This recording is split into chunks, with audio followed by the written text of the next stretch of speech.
अस्सलामुअलैकुम जी, कैसे हैं आप सब। उम्मीद करती हूँ आप सब ठीक ठाक होंगे, खैरियत से होंगे। वीज़ा रश की एक नई वीडियो में एक नए टॉपिक के साथ आप सबका वेलकम है।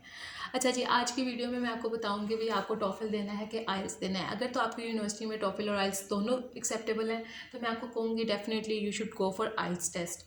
ठीक है। अब आप सोचेंगे कि आइल्स क्यों ज़रूरी है या फिर आइल्स ही क्यों देना चाहिए। इसके लिए मैं आपको ये कहूँगी कि जो एज़ कम्पेयर टू टॉफिल, आइल्स बहुत ईजी टेस्ट है। ठीक है।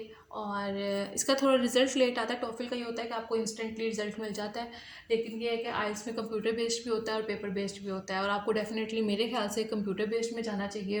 वो बहुत ईजी होता है।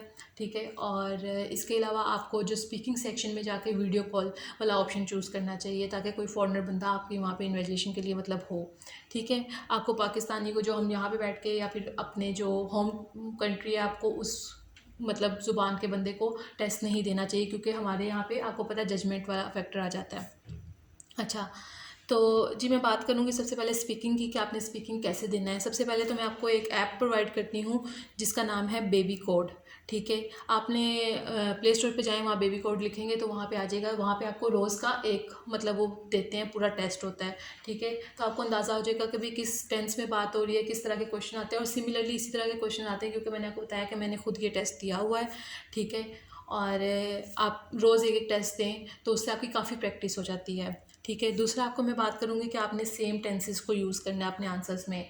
ठीक है। Answer should be clear, short. ठीक है। आपने अपने आंसर्स को शॉर्ट रखना है, क्लियर रखना है। ठीक है। और टू द पॉइंट रखना है। आपने बिल्कुल भी इधर उधर घुमा फिरा के बातें नहीं करनी है, सिर्फ सिंपल सिंपल सीधा सीधा जवाब देना है। ठीक है। ट्राई करें कि आप उसमें फ्रेजेस यूज़ करें, आप उसमें लिंकिंग वर्ड्स यूज़ करें, जैसे कि despite, unlike, similarly, yet, even though, इस तरह के आपने वर्ड्स यूज़ करने हैं।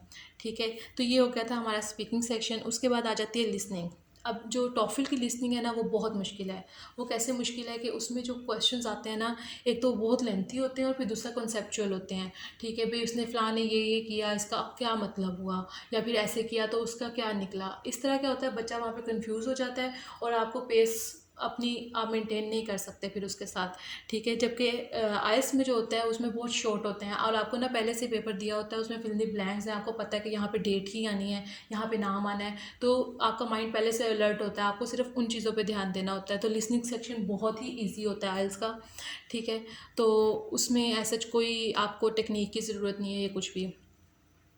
अच्छा, फिर उसके बाद आ जाता है रीडिंग सेक्शन। अब रीडिंग सेक्शन में क्या है जी, आइल्स में क्या होता है जी, पहला वाला पैसेज जो होता है वो सिंपल होता है, फिर दूसरा जो थोड़ा डिफिकल्ट होता है, और जो थर्ड होता है वो मॉडरेट होता है, ना ज़्यादा मुश्किल ना कम। ठीक है। ट्राई करें कि आप लोग इसी सीक्वेंस के साथ इसको सॉल्व किया करें। ठीक है। और कुछ लोग कहते हैं कि प्रैक्टिस आप करें जितनी रीडिंग की तो आपके लिए मतलब टेस्ट दें, ठीक है, उतना आपके लिए बेहतर होता है। लेकिन मुझे लगता है कि it all depends on your luck कि आपको एग्ज़ाम में किस तरह का पैसेज आना है। ठीक है। तो आपकी प्रैक्टिस पे इतना वो नहीं डिपेंड करता। मैं कैम्ब्रिज का मटेरियल अवेलेबल है, ठीक है, आइल्स पे बहुत ज़्यादा, तो मैं आपको उसका लिंक प्रोवाइड कर दूँगी, तो उसको भी जाके देख लीजिएगा, ताकि आपको एक दफ़ा आइडिया हो जाए कि आपका किस तरह का एग्ज़ाम आना है। ठीक है। तो बाकी रीडिंग में ये है कि थोड़ा बहुत आपको याद करने पड़ेंगे, सिनोनिम्स याद कर लें, थोड़े एंटोनिम्स याद कर लें, थोड़े फ्रेजेस को देख लें, क्योंकि इस तरह की चीज़ आती है स्टूडेंट को मतलब ही नहीं पता होता, तो वो सेंटेंस की कोई सेंस ही नहीं बन पाती उनके लिए। ठीक है। और सबसे लास्ट पे आ जाता है राइटिंग की टिप्स। अच्छा, अब राइटिंग में क्या है कि आपने ना पहले तो जो उसका कह लें कि एक किस्म का मॉडल जो होता है वो ये होता है कि आपने इंट्रो दिया, फर्स्ट बॉडी आ जाती है, सेकंड बॉडी पैराग्राफ आ जाता है, थर्ड में आपका कंक्लूजन आ जाता है। ठीक है। अब इसमें आप लोगों ने क्या करना है कि आपने ट्राई करना है कि डिफरेंट टेंसेस को यूज़ करें। ठीक है। डिफरेंट सेंटेंसेस को भी और टेंसेस को भी यूज़ करना है आपने। ठीक है। तो जैसे मिसाल के तौर पर मैं पहले कहती हूँ, एक इंट्रो की लाइन दे दी मैंने, उसके बाद मैंने अपनी एक एग्जांपल देनी है। एग्जांपल में हमेशा पास्ट की बात करनी है कि भाई मैं when I was a kid I used to do this this this, इस तरीके से। और आपने पर्सनल एग्जांपल्स देनी है, वो ज़्यादा आपकी मतलब लाइक एक पॉजिटिव इम्पैक्ट डालती हैं। फिर उसके बाद आप लोगों ने उसमें कंडीशनल सेंटेंसेस यूज़ करने हैं, इफ़ और ये वाले जो सेंटेंसेस होते हैं कंडीशनल, वो वाले सेंटेंसेस यूज़ करें। ठीक है। उसकी बड़ी वर्थ होती है, और जब आप दो तीन तरह का सेंटेंस स्ट्रक्चर यूज़ करते हैं तो आपकी राइटिंग के जो मार्क्स हैं वो ज़्यादा हो जाते हैं। ठीक है। फिर आपने यूनिक वोकैबुलरी यूज़ करनी है। अब यूनिक वोकैबुलरी क्या है, अगर एक स्टूडेंट सिंपल मतलब वर्ड्स यूज़ कर रहा है, अगर आप ने कोशिश करनी है कि थोड़ा सा उसको इन्हेंस करके कोई अच्छा वर्ड यूज़ करना, ताकि वो दिखने में भी अच्छा लगे और सुनने में पढ़ने में अच्छा लगे। ठीक है, उसके अलावा आप लोगों ने क्या करना है जी, इसमें ट्राई करना है कि आपने वही लिंकिंग वर्ड्स यूज़ करने हैं। ठीक है, आप पूरी लिस्ट आप गूगल करेंगे तो आपको लिंकिंग वर्ड्स की पूरी लिस्ट निकल आएगी। ठीक है, इसके अलावा फ्रेजेस को आप लोग यूज़ करें। तो ये कुछ टिप्स थी कि अगर आप इसको यूज़ करेंगे, आप ट्राई करें कि सिनोनिम्स यूज़ करें इसमें। तो ये कुछ टिप्स हैं जिसके थ्रू आप लोग अपना स्कोर बहुत अच्छा कर सकते हैं। अब राइटिंग में जो टॉफिल में होता है उसका सेक्शन राइटिंग का बहुत ईजी होता है, उसमें एक ही पैटर्न फॉलो हो रहा होता है।